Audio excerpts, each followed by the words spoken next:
Hi, welcome to HardReset.Info. In front of me HP OfficeJet Pro 9.10.12, and now I'm gonna show you how to change date and time on this device.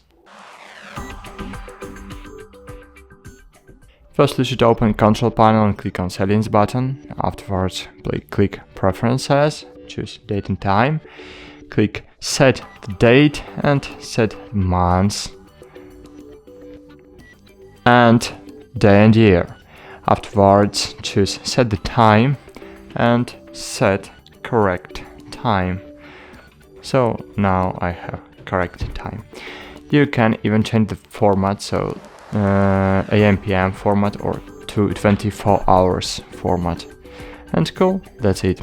Thanks for watching, like this video and bye. See you.